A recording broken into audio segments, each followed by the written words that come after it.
Okay, Smoot, here you go. This is just a general. I can put here, I put a paddle, or else the other thing I put is my trolling motor. Now, I'm going to get all this junk out, and I'll show you the details. I'm just going to give you the overview. Here's one key thing.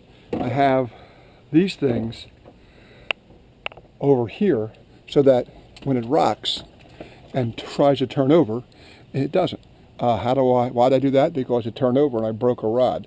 So that's, now this base is skinnier than my last base, but that's the way it is. Okay, now I'm going to take this stuff out.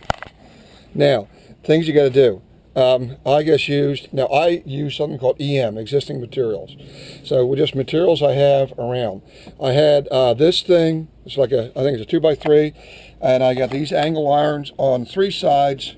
Got to get a board. A board wider than this would be better, because then your center of gravity would not be as rigid. And these things I got from Dick's Sporting Good. It's just I think they're made by Berkeley, and I chopped off the edges up top here so that it fit, and just screwed them in. This is just a stabilizing. This part's a stabilizing. This thing, I guess, had extra just to make a little thing in there so I can put stuff. I don't rarely use it. Now, the big keys are obviously, the flatness, having it fit in. Stick your rods, before you figure out how wide to make it. Obviously put it in the back of your car and see where the height goes. Look at this. My height here is higher than right here. So what I have to do, I have to tilt it to the side to get it in. But it gives me more leverage in that I could have a rod sticking out right here. So I can, and I have filled in, all those rods. Like when we come down to North Carolina in October, Gary and I will have every rod filled. Now this is just a little shrimpy rod here. This is my 6-foot 2/8, and no problem fitting in. I can put my 9-foot rods in. Obviously you got to find out, can you fit your 9-footers in? These hooks you don't need. The other people, friends of mine who have them, they don't have the hooks there. Next stop obviously is when you have, this, you got to make sure when your door, window closes that, it doesn't jam it in there. So, it's trial and error.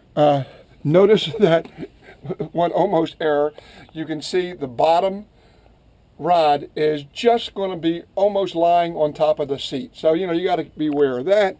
But, the width is, this width is totally dependent upon how big your area is in the back. So, it's not, super duper hard, but like I said, these things were critical. I've had different kinds, but those things give a little bit. So if I go down the road, it moves a little bit like that. Everything would have been solved if I would have had a wider piece of wood in the bottom. But like I said, I only had this piece. I didn't have a piece of plywood this big, so that's why I chose that. I was just too cheap to go out. If I would have gotten it, I would have gotten, say, a 3/4 inch, half inch minimum piece of plywood. It'll work, a lot better. So that's it. Hope all is going well in your part of the area, and we have a very, very pretty day right now. So let me get this out.